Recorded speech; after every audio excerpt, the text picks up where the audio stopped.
Morning everyone, Greg from RPM Technik here. Hope everybody's had a good week. Today's broadcast is brought to you from 1985. So in the projects department today, it's a department we don't really show people an awful lot of through no other reason than I just haven't been in here, to be honest. So I thought today we've got an interesting subject behind us, but I'll show you some of the equipment that we've got. So this is a Bosch, as you can see, Bosch motor tester, which, all jokes aside, is actually about the same age as me, probably slightly more intelligent than I still. But some of these machines, although they look like they came out of Star Trek, are actually very, very useful things for working on the older cars, because unlike a 2018 GT3 RS, which plugs into the PWIS3 machine, has guided fault finding. There's lots of stuff on the Porsche database for that sort of car. The older machines, a lot of how these cars work is actually in the heads of Chris and some of the other guys that work on them.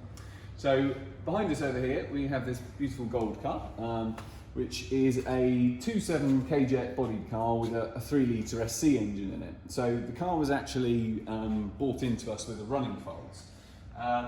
So the car is not something we can plug into the PWIS computer, obviously. So again, as I say, we have to revert to old-fashioned ways of checking things. So this particular car has been checked over from the fueling side of things. So this is a Bosch Comparator, fuel comparator. So if Chris could just give us a quick explanation of what that interesting little thing does.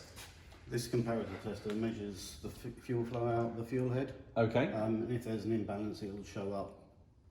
So if there is an imbalance, it will end up needing a new fuel head. And what's the imbalance actually caused by? What it normally is in the metering slots in the fuel head.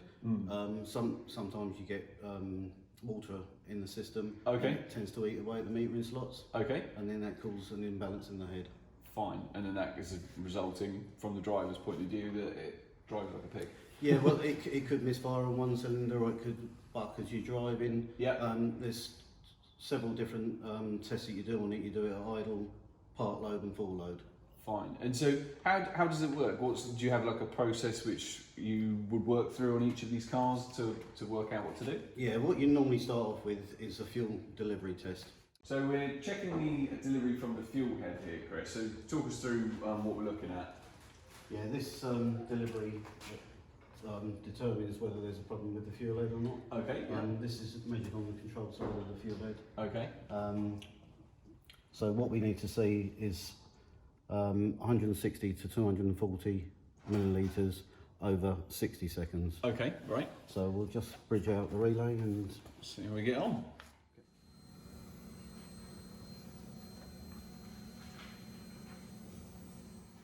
Right, that's over the course of 60 seconds. Okay, so that's delivered us what, 225 give or take? Yeah. So there's that within specifications? It is, yeah. Yeah. And so if the pump wasn't delivering, the head, sorry, wasn't delivering enough, what would the issue be there? Where would you then start, what would you start to look at? It would be a problem with the fuel head. Okay. So you'd either get the fuel head overhauled or replace it. Fine, and I guess at 35 years of age, that's fairly common, is it? It is, yeah. They're pretty robust things though, aren't they? As long as no water goes through the system, yeah, it's a very good system. There's corrosion then within the internals is their biggest foe. Cool, so what's the next test that we're going to be looking at? What we're going to do, we're going to do a fuel pressure test. Okay. We'll check the control pressure as well as the primary pressure. Yep. And also, when we turn it off, once it's reached the hot control pressure, we'll turn it off and we'll check for a leak down. And why is the pressure so critical? That's what determines how much fuel goes into the car. So, as in going into the cylinders? Yeah. Yeah. Okay, so clearly not enough, the car's going to not run right, and too much it's going to... Yeah. Normally a cold engine will start off at a low control pressure, and as the warm-up regulator, it's got a bimetal strip in it. Okay. As that heats up, that then will allow the control pressure to go up. Okay. Leaning the fueling system off. So if I'm correct then, so what we're doing now, checking the pressure, and to be able to do that, you've already bridged it inside the car so that when you turn on the ignition, it tricks the fuel pump to think that the car's running effectively. Yeah, it just bridges the pump, so the pump runs, so we can do the final test. Fine. Do you want to show us that bit then?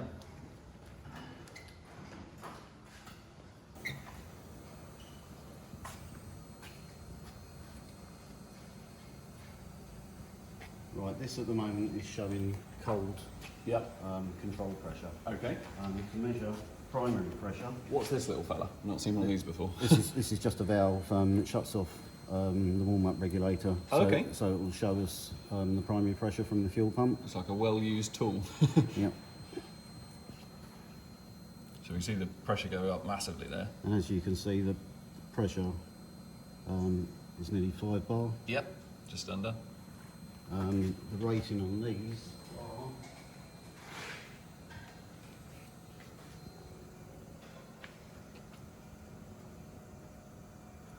it's 4.5 to 5.2 bar. Fine. So we're within specification on the fuel pressure as well. Yep. And so we've got these 3 tests that we've done. Is there anything else You've got to check the control pressure now. Okay. Okay. So what we do, we open the valve again. Mm-hmm. And I've disconnected the warm-up regulator so it didn't heat up straight away. Yep. So if I replace the plug on the warm-up regulator, then the bimetal strip will heat up. Okay. And then this pressure will start to increase.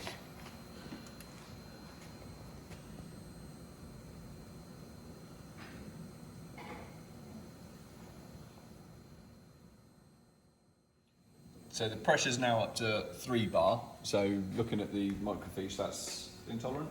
Yeah, this is the warm control pressure. If Yep. you look at the microfiche, without vacuum, it's showing 2.7 to 3.1 bar. So she's absolutely bob on. Yeah. Once you apply a little bit of vacuum to it, Yep. it should increase by a small amount. And what's the point of adding vacuum to it? What it does, adding vacuum to that is it simulates the car running Okay. because it will have vacuum on it. Yes. So that then would alter the fuel pressure. Within the system. Yeah. Fine.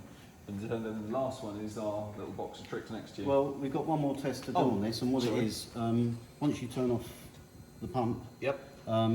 you should have, it's to do a leak down test. Now, the leak down test is to determine if any fuel is running back to the tank, Okay.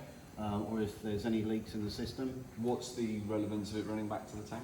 What it does, if it leaks down over a certain amount of time, quicker than what it should do, Yeah. you get air bubbles in the fuel system, Okay. and then when you go to hot start, it won't hot start properly. I've experienced that before on these old ones. Yeah. Yeah. Okay, so I'll just turn the pump off. Yeah.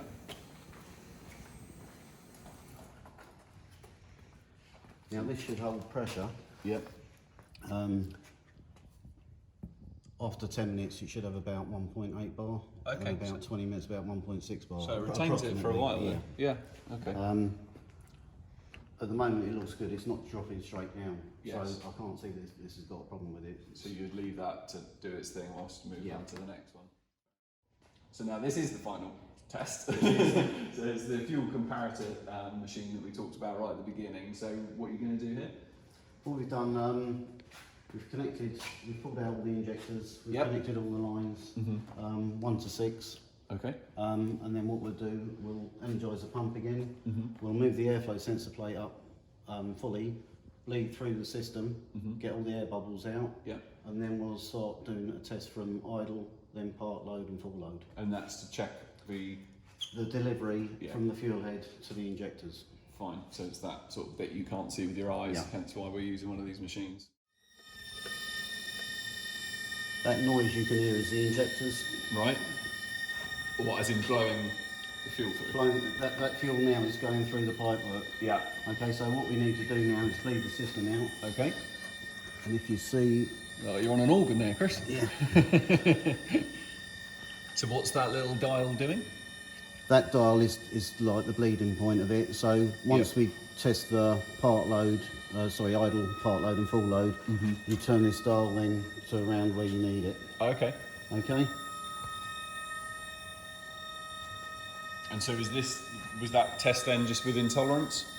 This was just to bleed it. Okay, yeah. So now what we're going to do, we're going to do an idle test. Okay. So idle, we start off with 6 on the left-hand circuit. Okay. So your lowest figure has got to be 6. Okay. So we'll find out which is the lowest one, Mm-hmm. set that, and then we'll test every single other So yeah, to see exactly if there's a deviation or an imbalance between the fuel head. Yeah, makes sense.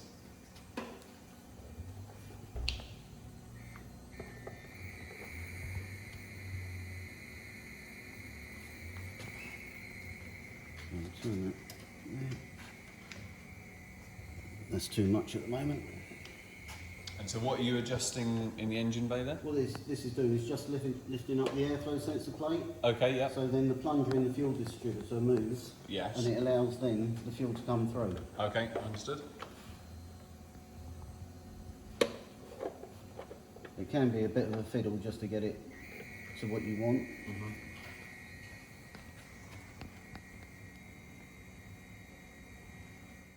The comparator tester to number 6 on the float. Number 6 cylinder is showing the minimum delivery. If we just check through a few of the others, you'll see the float alter. Oh yeah. Some more than others. Yeah. That one's delivering slightly more, but it's still within spec.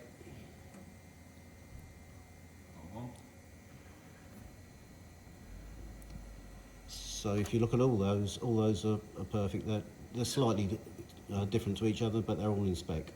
Yeah. So the next one will be part load. So this is, for example, this is turning up in theory like where you are in the revs. Well, no. What this Or does, is it a throttle? this then switches from this tube to the other tube. Okay. Because it's a much more higher volume of fuel going through. Right. So we'll do a part load.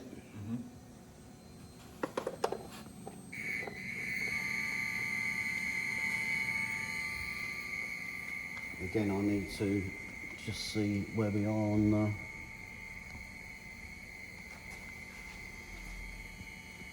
Well, these you're meant to set to 40 anyway.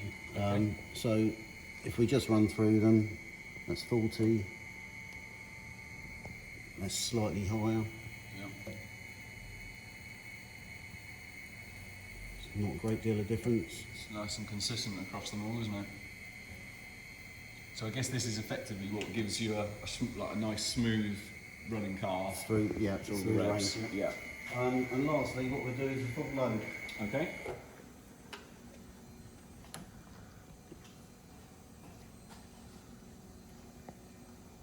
Right, so full load's done at 140. Okay.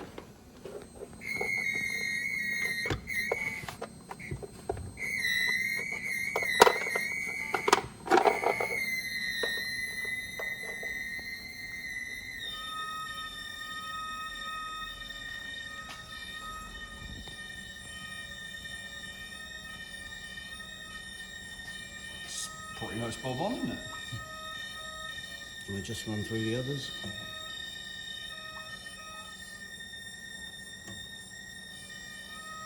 And again, we've got consistency across all of them, haven't